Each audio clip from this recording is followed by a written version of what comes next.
Al pie del Ávila majestuoso, a 920 metros sobre el nivel del mar, en un valle de verde geografía que se abre de este a oeste, surge Caracas, la capital de Venezuela.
And now, our feature presentation.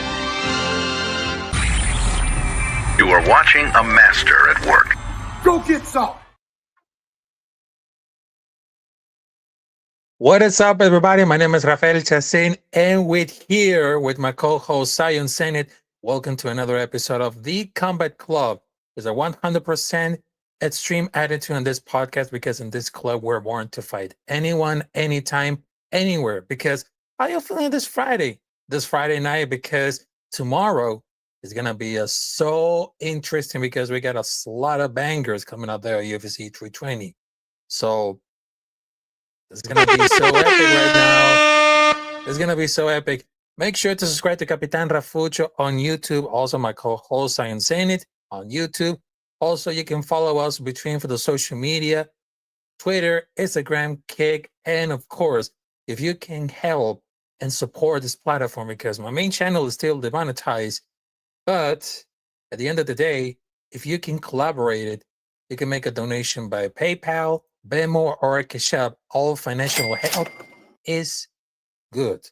All right, so ladies and gentlemen, because I understand that after UFC Perth coming out there in Australia last week, because we've been seeing a lot of great fights in Australia, because they're representing everything. They represent everything for the Australia, the land and under. So how you feel about Science Center? Because last week UFC Perth didn't disappoint. They didn't disappoint at all.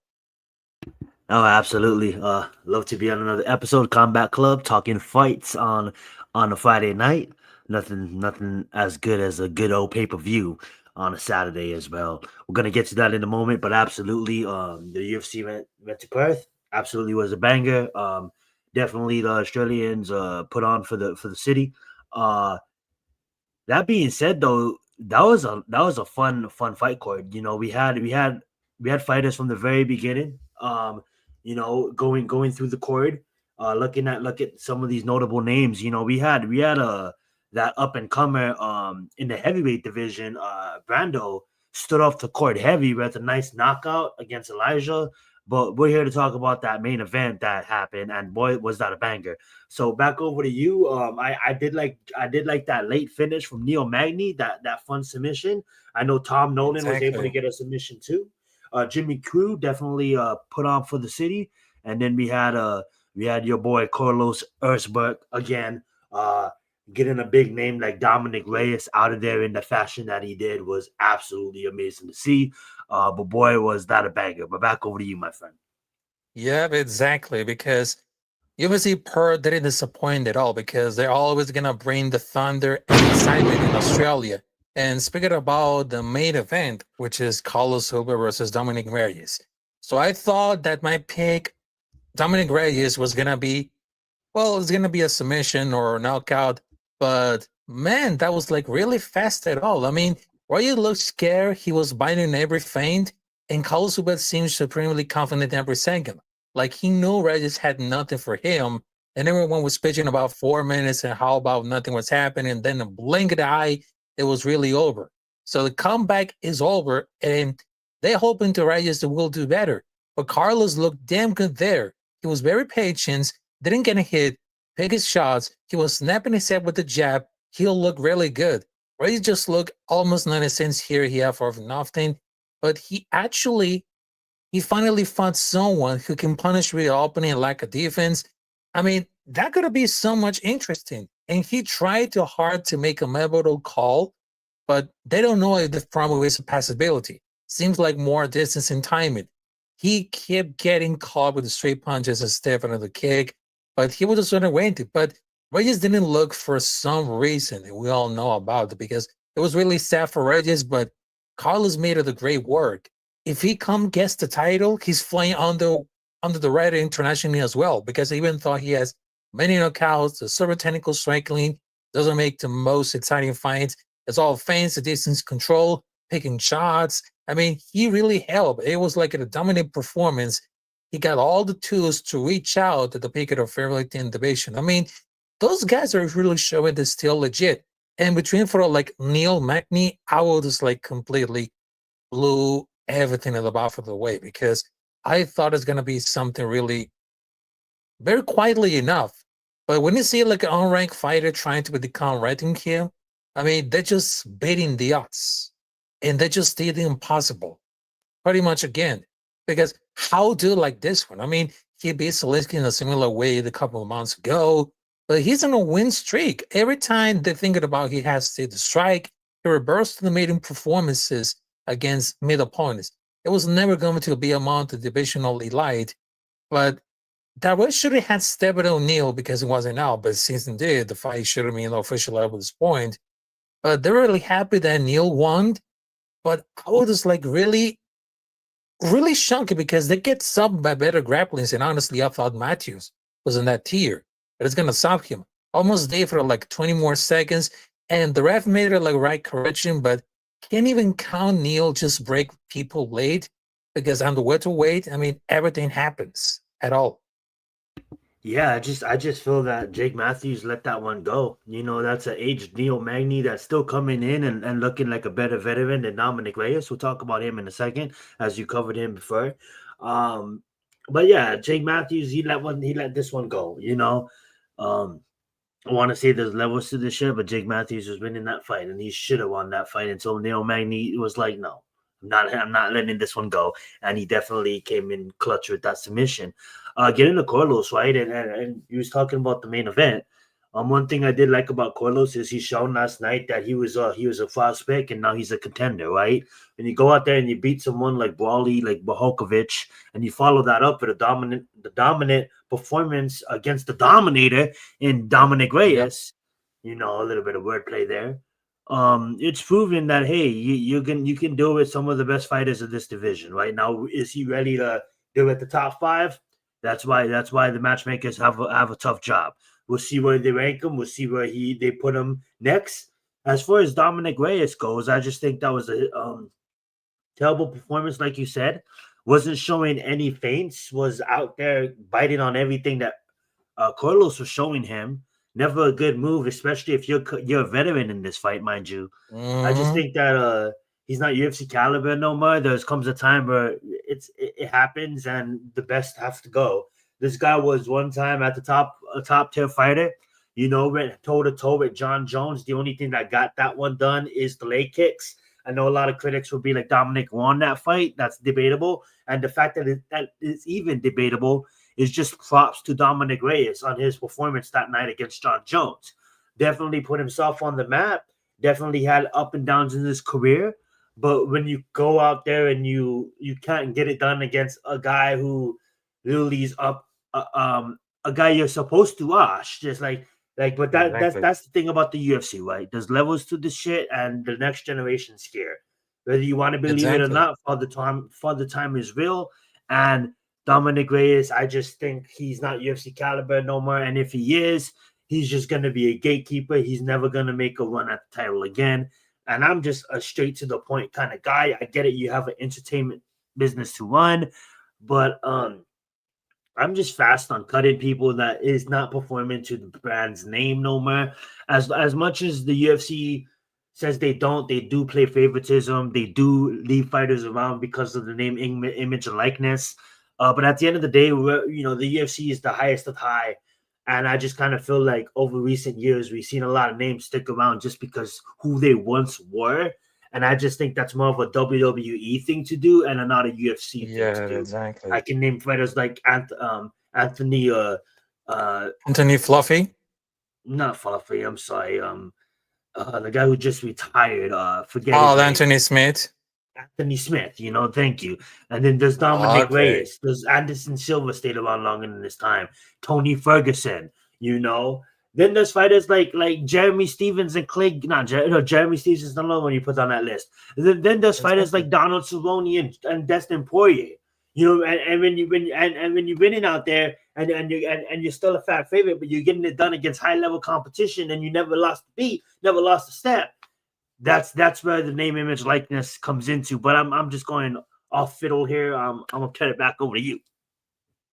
Yep. I mean, exactly. I mean, you got everything on point.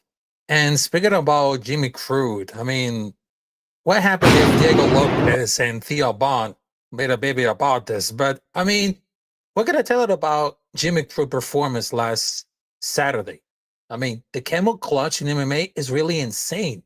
I mean, it have to do it as like a crazy frame, but it was just like, wow, that was like really impressive that Jimmy Crute became something like incredible. But he's that guy at whatever he does, because I know that some people, they're gonna make fun of him, but he really understands about like his statement, because that was like the must-win situation, but they almost put that on his pocket. I mean, literally, after he just saw between like the game plan against Evan Ersland, I mean, that was like the most cool yard bully finish that I ever see everything. I mean, they him it off with the STFU. Nick Ripper had Popper, crew choke. I mean, that choke defense was so like, wow. But good thing, I mean, when you're talking about WWE, it's under the same company, otherwise they're coming for copyright infringement. But every time a fighter tries to celebrate with a black frame, I mean, it's paying for a body for a living. Don't risk your fucking knees for zero reason.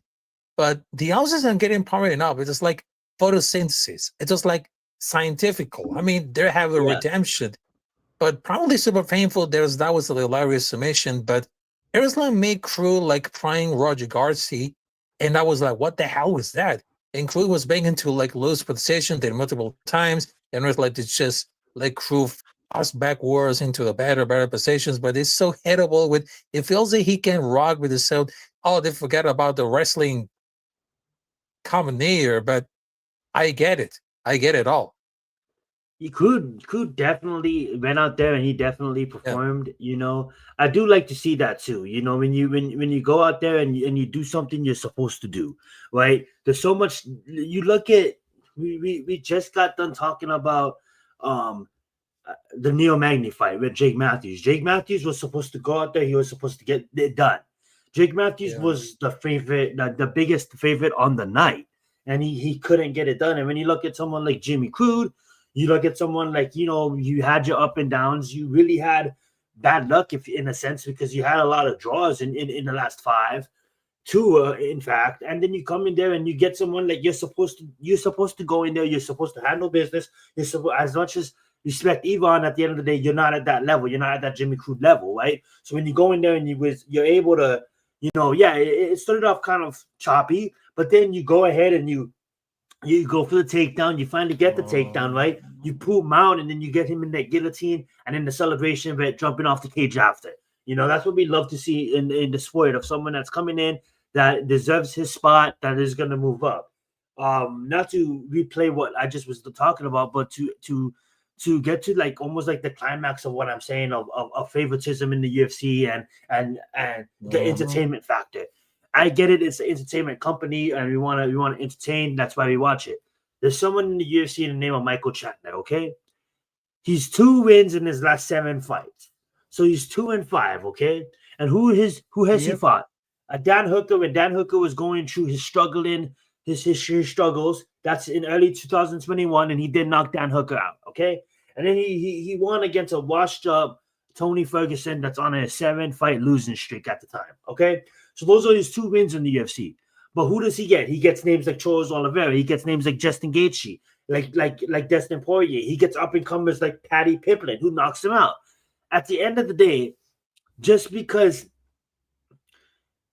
I like Michael Chandler as a person, I think Michael Chandler is awesome for the business. I think he's a good character on the mic.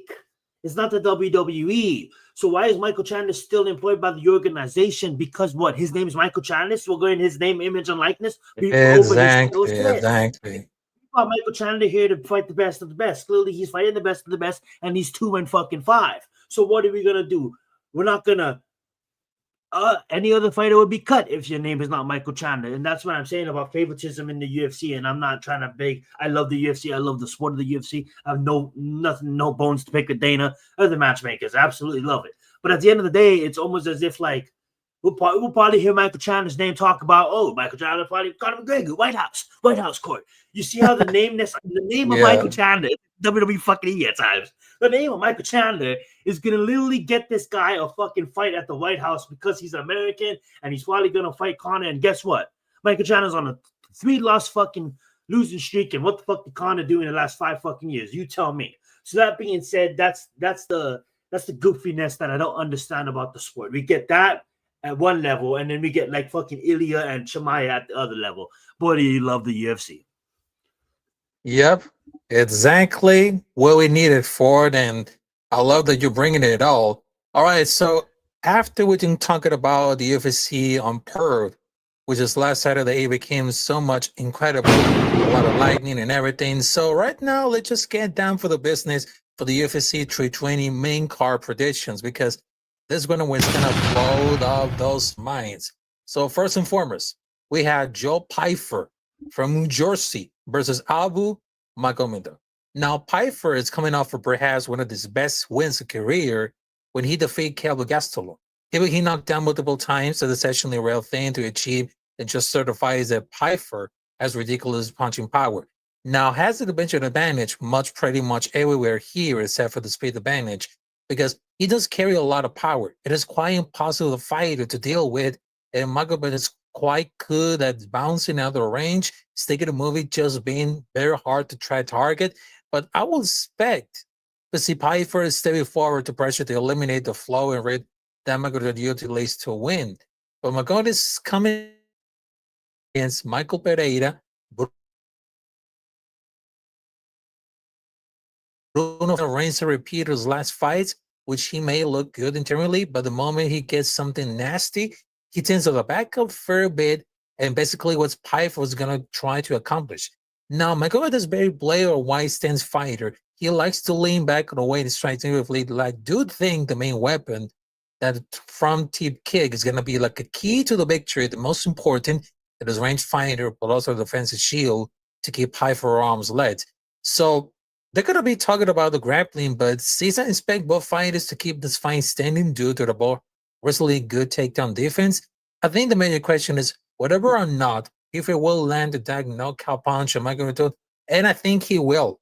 I think Pyfer is going to find the finish punch in the last round after wearing down on Magomedov's cardio, if only Magomedov is on defensive for the majority of the first 2 rounds. So give me your Pyfer, round number 3, knockout.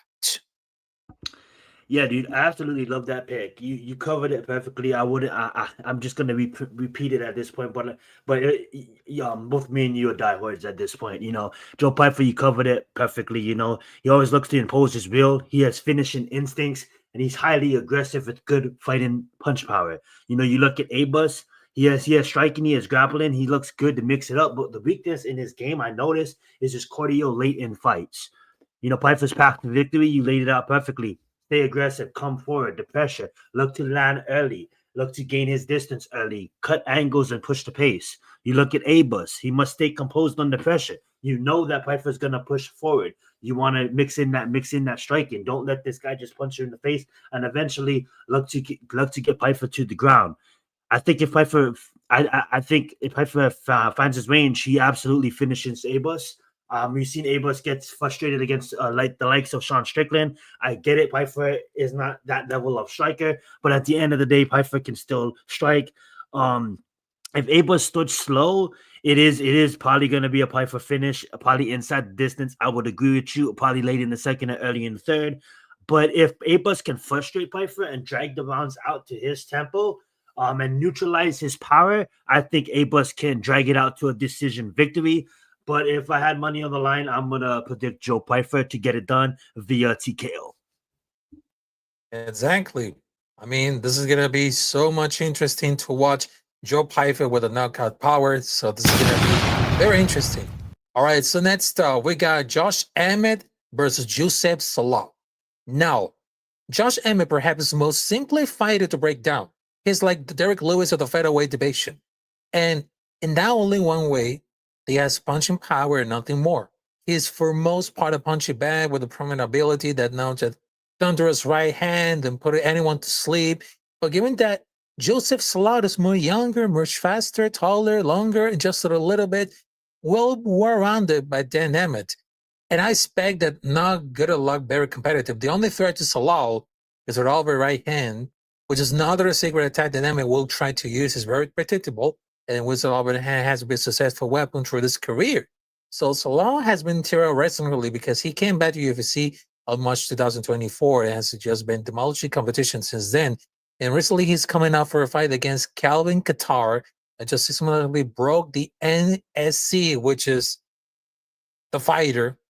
Now, they don't have a specific writer of this fight, but it's going to be ecstatic due to the fact that Emmett only wrestles under desperation to avoid strikes. And I expect to need out the middle for a few punches of doubt or even feints with a major strike that deals the biggest damage against Emmett because Salah has a significant high advantage. It is very diverse for the strikes. So probably I'm going to be seriously, I got Joseph Salah coming up there by unanimous decision because I don't particularly rate Joshua Emmett high, but it's a little bit easy to read fighter nowadays. But I think Salah has the right tools to win against Emmett. So don't be surprised there's going to outstrike the ball Emmett here, with legitimately the only threat right hand coming up for this one. I'm trading how far Salah goes for the current win streak because he looks very phenomenal. He's returning at the age of 29, and he's still on prime. Yeah, absolutely. Love the breakdown. We have Josh Emmett, absolutely the veteran of a sport, 40 years old though. But the last thing to go is that knockout power. And what does he have? He has that one punch KO threat, but creeping 40 at the age of 40, it is going to be hard. He has fought the more technical and the more game opponents up into his career, but you have a young hunter in Zahal that's younger, that's more versatile. His movement, his grappling is just going to be much more faster. He's going to get out of the way. He's going to punish Emmett if he overcommits. This is a high fight IQ fighter, like Raphael just said. Emmett's path to victory is if he lands early, if he gets that one powerful punch like he kind of did against Bryce Mitchell, but I don't see it happening because Yusuf is not going to be there because he's younger and he's going to utilize his footwork, his momentum. He's going to mix in the takedown threats. He's going to punish the commits like I just got done saying. And it's just going to be a drag to the finish, beatdown performance. And I honestly think he can actually finish Emmett here if he really utilizes his fight IQ. So I'm going to say Zahal probably by finish. Utilize body shots as well. We've seen this guy in the likes like my coach just said, come out there and finish someone like Sure. Go to finish. Take a cater to a decision. He's 4-0 in the UFC. I believe he's 7-0 his last 7. So I'm gonna pick the young gun here. Give me Yosef Zahal to retire Emmett. I say Emmett retires after this fight. Oh yes, definitely right. So the next fight, we're going to break it down because it's going to bring it out for the Thunder. A lot of explosions coming up there because this one is going to be really interesting. Next up, we got Jiri Prochazka versus Khalil Rountree Jr. Now, this is it's going to be very interesting. A show-stopping that is going to be fight of the night. Now, Prochazka is coming out for the solid win against Jamal Hill. Then winning against Hill nowadays isn't big that since Hill is a false contender. Prochazka has somewhat settled down a little bit. Hill is a false contender? Yes, I just told that Jamal Hill is just like a false contender. But at the end of the day, we all know that Prochazka has someone to settle down for a little bit. He used to be like absolutely wild fighter with minimal technique and all this explosiveness. And most of this part is work exceptionally well as career. But I have to think that settling down for is a little bit of gamble. Now, see, Prochaka especially was unpredictable with his attacks. He threw technique out of the window and just became like a disgusting damage dealing fanatic who's capable for like practically now he faces now. But round 3 right now is getting sticking with technical strangling in his parries in the cage. I do think that round 3 is more capable for winning a long draw-out fight against Shiri, with the only threat that they win again the fact that Prochaka can deal with significant damage and make round 3 face all blooded. Perhaps leading the medical stoppage or something like that. Either way, round 3 needs to keep this fight clean at his own pace. Leg kicks are gonna be the key of this match. Here is shutting down Prochaka power. The most part, short combinations and blitzes. He needs the time to floor it up and learn the attack for Prochaka. Now let him reset to time to try and do the attack again.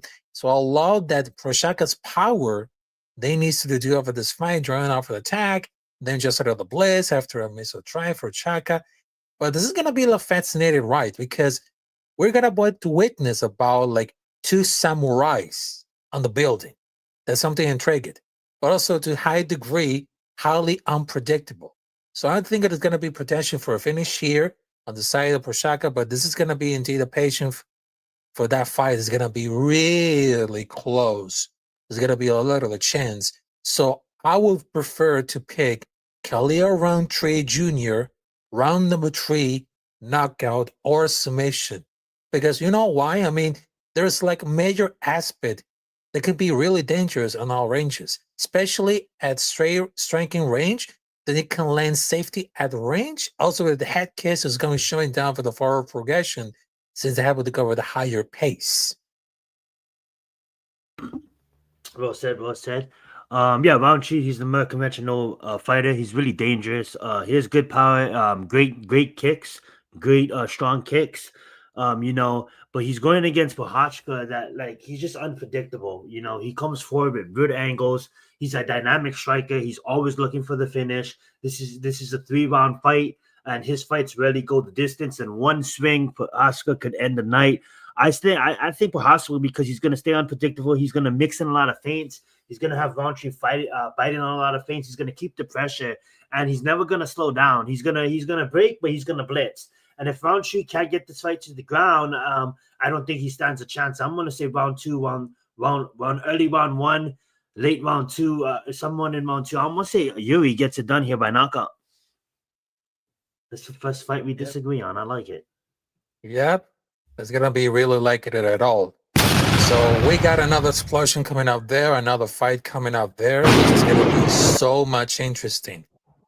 We got the co-main event. Rob Dvalishvili versus Corey Sandhagen. It is going to be for the Bantamweight Championship.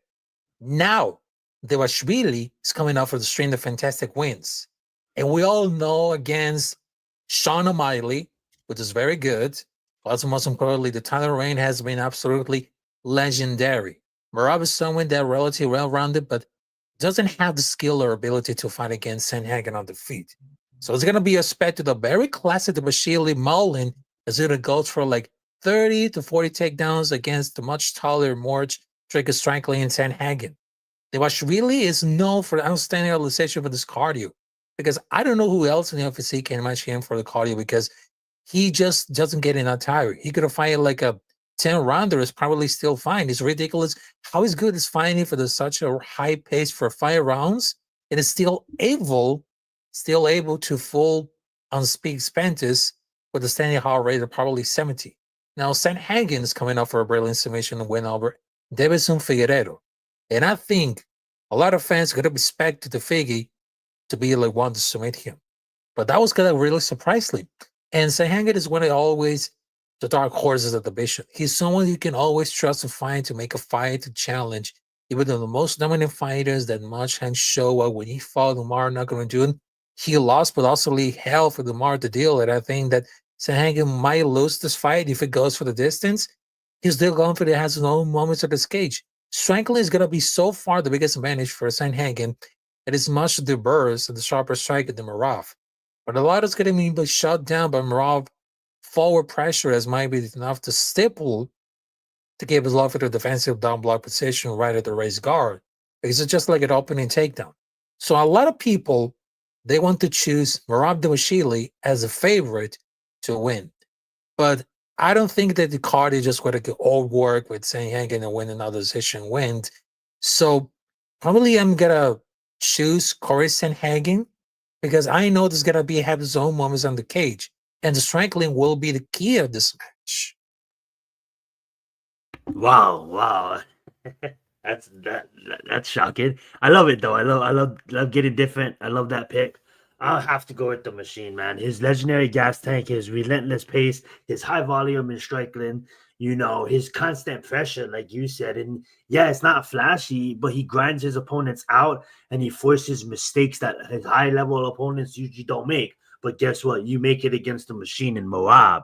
This is a style clash. We have a pressure wrestler going against a counter striker, and that's what Sanhagen is. His striking, his distance control, his counter attacks, his defensive and his takedown defense is what makes him special, right? But you're going against a guy that is not going to have a problem taking you down, and I get it. That's why they need a fight, and I could totally be talking out of my ass right now. But his path to victory is easy. Moab's going to maintain constant pressure. Don't give Sanhagen any breathing room. Circle in, threaten entries, and force Sanhagen to reset. Utilize his takedowns, and even if he's not getting Sanhagen down, he will get him down eventually. We've seen this guy shoot 50 against Peter Yan, and Peter Yan is an excellent boxer. What an excellent boxer Peter Yan is, and what did Moab do to Peter Yan, right? So when you look at Sanhagen, I mean, like, I think he really is just on a different level here. When he's going into a cage against Moab, I get it. They need a fight. I get it. They need a fight, and Corey Sanhagen has better wrestling and better all around game than Sean O'Malley. But I do think that Sean O'Malley is the way better striker. And what Moab did to Sean O'Malley, it's hard for me to pick Corey. So I have to roll with Moab. I'm going to roll with the machine. I'm going to say it's going to be not only a good performance, I think it's going to be a legendary performance. And he's going to be put on the map here. And I think we're going to be looking at Moab after this fight like as a fucking problem if he wasn't a rally. Because he's on a 13-line fin streak. And if he makes it 14, now we're getting into the realm of, is he going to try to just go for like, those smaller weight classes, like tell Dana, like, fuck, what is Mighty Mouse is? What Mighty Mouse had, what, fucking 11, 12 defenses? Keep it fucking coming. And I think Moab is on a name here where he's already in the top 20, I believe, of all time. He's moving up. He's moving up for sure. We'll see what happens. Yep. I mean, there's going to be like a really interesting fight to coming up there because for that division, it's going to be really interesting to well know what exactly it does. Yes. You know what was so shocking to me? The way he just like the Sean O'Malley thing was like, okay, all right. But what he did to Umar, I thought Umar was gonna dirt that guy. I thought Umar was gonna come in and dirt that guy. And what he did to Umar, I mean, made me sit back and I'm like, dog, we need to respect this guy. Not like you don't. I'm just saying as MMA, well, we get so like we overlook a lot of fighters, and then Moab is someone that after that Umar fight, I'm like, I can't overlook this guy. Like I was overlooking Ilya, and once Ilya fucking dusted Holloway, I'm like, oh shit, yeah, this guy's for real. And I just kind of feel like you know this too. That's why he's on a pound for pound list. But I just kind of feel like with Moab, it's almost as if like there's so much fighters out there like Chimaev and Ilya and Islam and all these excited like Pereira, he's not even a champion, Pereira, But in Moab, he's kind of like the smaller weight classes. I kind of feel like he gets this done on Saturday. He's like, yo, motherfuckers, yo, don't forget about me too. You know what I'm saying? Remember me too. You know what I'm saying? But yeah, let's get it. Exactly. And ladies and gentlemen, because the moment we've been waiting for, because we're going to break it down, the main event coming up there for like a little revenge. So right now, Bruce Bradford, you know what time it is. Let's go for it. And 3, 2, 1. It's time! We got enough to see the main event coming up there, which is a little bit great, but it's going to be explosive at all. So we got the main event for the light heavyweight championship bout. The revenge between Magomed Ankalaev versus Alice Pereira. So they might be could have pulled it off of this right now. But the fact that this fight is here, this both fighters showcase that the game planned each other in the first fight, and Ankalaev tried to mess it off with his wrestling, failing to achieve successful takedowns, available control on the ground, having resulted pinning Pereira out against the fence and dealing damage here. And Pereira was like a little frozen with the simplest game plan, apparently targeting the legs and Ankalaev, and literally nothing else. Now, for Ankalaev, his game plan wasn't terrible, but I think he underestimated how good Pereira takedown defense. So I was going to expect a little more strengthly game plan for Ankalaev this weekend because Pereira knows that Ankalaev is going to be at least 1-2 wrestler. So he'll be on the defensive a little, perhaps be too focused on stuff and takedowns instead of being on defensive. But Pereira, his leg kick game plan was very solid. It was like the right target attack, but it was not good enough. He landed 11 head strikes during the fight. 11. That's horrible low for the dangerous kickboxing on the UFC. Now, what did you really expected at off of this fight? Because there's nothing really new. There's all I can say. The fight. Neither fighters fought since that fight, and they have to show all that they can do with new tools they learn, with new changes they implement. Absolutely, the Bob keys. What can I say to the terms of be a more effective fighter? I do think that Ankalaev can pull off another title defense, especially since Pereira's getting up there and typically gets older to fight. But can you see, like, all the fighters had typically one-dimensional fighter to have more tools or arsenal to pull off the win over there. But if it means that Ryan's to repeat what he did for the first fight, but there's gonna be like something about for that beef. I mean, I know that they share like both different languages, and that's great because people are to say it's Shama versus Bliat.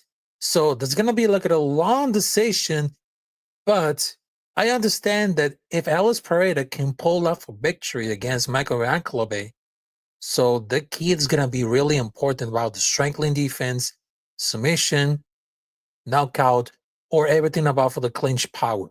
Because specifically, I know worry about like Michael Ankalaev leg kick because I know that it's made of the takedowns and everything. So I'm gonna put Alice Pereira by knockout or submission at the round number 4. Because what I really know that if Michael Ankalaev could win this, I mean, there was no problem with it at all. But what happened if Alice Pereira could win this against Michael Ankalaev to say 1-1?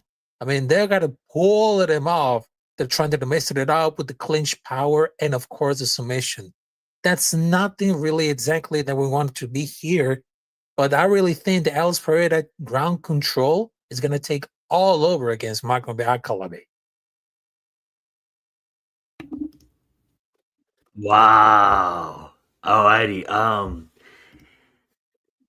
I honestly think Alex Pereira should have just gone up to heavyweight after this fight. I understand you want to go and you want to get back your title, but I honestly think he's aged. And if you look at heavyweight outside of some few at the top, which we'll be fighting, it's usually just about power.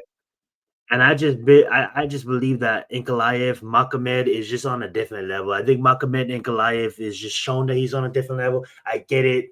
Pereira wants to come out and he wants to say that he was only 40% in that past fight. I mean, like, at the end of the day, dog, like, I just think that the level in the ground is a difference maker here.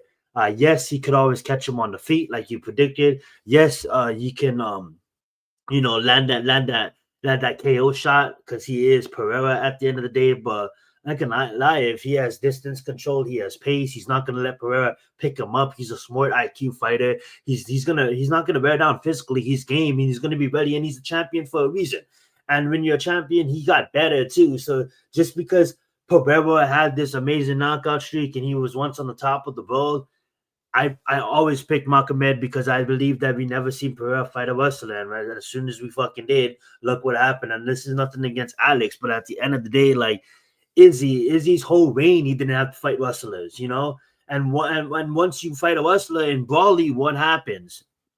Brawley lies on top of you. You know what I'm saying? And same for Alex. Mm-hmm. I'm not saying Alex is not game. Alex could definitely be game. I mean, like he trains at a top level gym. I mean, like he's training with legends. But at the end of the day, man, like I'm gonna take Ankalaev. I just really thought that Alex should have. I honestly thought Alex should have like moved up, fight 2 times at heavyweight, maybe move up, fight a heavyweight contender, and then go 1 time for the championship. See what happens with that.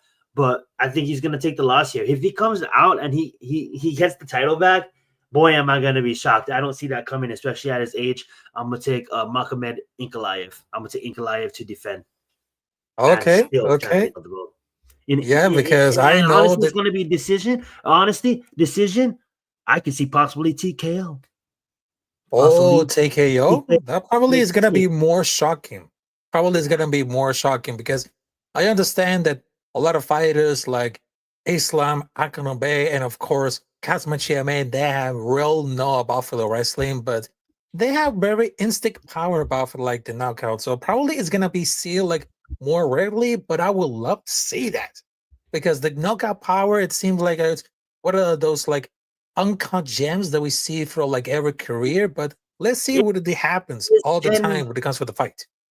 Yeah, sorry to interrupt you. He has 10 knockouts in his career on 20 fights. This is a guy that Mhm. yes, he drew at Brawley back in the day, but this is a guy in Ankalaev that literally he's undefeated in the last 8 years, and that's what goes untalked about. This guy's undefeated in the last 8 years, and he's champion of the world for a reason. And he dethroned everybody's beloved champ in Alex. Boy, did we love seeing Alex at the top. Boy, was he saving all these fight cords. Boy, was he fucking up all these light heavyweights. And boy, was it fun watching him reign. But when Ankalaev got the title, it's now Ankalaev's kingdom. And for a guy who never fucking lost in 8 years and he's champion, it's kind of hard picking against that. So that's also why I have to stay with the champ, man. Yep, it is exactly real. But before we're gonna wrap this out right now, because they just announced for like a new fight coming out there in UFC Qatar, which is it's kind of like really fantastic. But of course, I would love to see like great fights coming up there. So I know this is gonna be something interesting. So on November 22, 2025, a UFC Fight Night is gonna be in Qatar, which they have a lot of great fights, but also they had 2 fights that is going to be so amazing. So on welterweight, they have Bilal Muhammad versus Ian Machado Gary, and for the lightweight, this is back it again, Armitage Kiyan versus Dan Hooker. So there's going to be 2 interesting fights coming out there in November, but I really think this is going to be like so much it because both fights, I mean, I would love to see that between for like the clinch power, but also for the submission because most of the fighters, like Ian Machado Gary, has a serious resume when it comes to like the clinching power, ground control, striking, very fast, cardio, everything. I mean, I would love to see like 2 fights coming up for there for an action. Yeah, I mean, like you're absolutely right. You mean just talk about the month of November in the general, right? We start the year. We start November off with Steve Garcia versus David Onama, 2 knockout specialists. We got Steve Garcia. He's on a fucking 6-fight win streak, kind of going undercover. No one's really typing his name up. Hasn't lost in 2022 and taking out pretty medium level competition. You go over the Gabriel Burnfarm versus the Randy Brown fight night on November 8th. We got a fun one in that one too. Then you go over to the fight everybody can't wait to talk about, the UFC 322 with Jack Dallamania versus Islam. Right, we got Valentina on that fight. We get Elon Edwards versus Carlos. But why did my co-host bring up the fight on the 22nd? Is because it just got announced, and boy, is it a banger. Like he said, we got Orman and Dan. What a fun fight in the main event. I know Dan been looking great, and Orman, respect to him, bro. Respect Orman, not sitting and waiting, saying, hey, I'm a UFC fighter, and this is what I'm talking about. This is what I respect. That's respect the most of it. Orman has my respect for life. He already did, but definitely going out there, not waiting, not sitting around, not eating fucking Cheetos. Like, hey, not fucking Michael Chandler in it, not labeling Connor, calling out Connor 10 million fucking times. Going out there and fighting. I don't know why fucking Michael Chandler. Yeah. But that means that we get Muhammad probably gonna get his ass fucking beat against Gary. I don't think people realize how fucking good Gary fucking is. And guess what? Who did that one loss come to? Shakarat. That's who. And honestly, it wouldn't fucking shock me if fucking 3 years from now, Gary fucking beat Shako out and they go 1-1. You know what I'm saying? And they fight for a trilogy. Boy, will the matchmakers like that. But that being said, we got Volkan versus Menifilda as well. But I'm really excited to see Gary get back in action. I never really respected Muhammad. I respect him as a fighter, but he's boring as fuck. So hopefully Gary goes out there and knocks the guy out. But you know, exactly. I can't even diss the ex-champ like that. Muhammad's so game, dog. He's such a good fighter, but it's just Yeah, I mean, there's going to be really too much. All right, so ladies and gentlemen, that's a wrap up for another episode of The Combat Club on this Friday preview before the UFC fights coming out there on Saturday. So I just wanted to tell you, thank you guys for joining on this episode. Make sure to subscribe to Capitán Rafucho and my co-host on YouTube. And I got to tell you for this right now.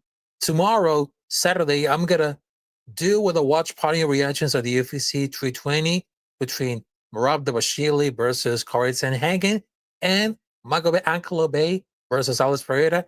Y'all invited from a watch party and reactions on UFC 320 on my channel, Capitán Rafucho. So thank you very much. It has been another episode of the Combat Club. This is 100% extreme attitude on this podcast because in this club we're born to fight anytime, anywhere, anyone. So thank you very much, and I hope you see you there tomorrow, Saturday at 10 p.m. Eastern Time when I'm doing the watch party at UFC 320. Also, shout out to all these comments. Shout out to all these viewers. Thank you very much. God bless it all. God bless you, and of course, thank God it's Friday. So thank you very much, and I hope you see you there on Saturday.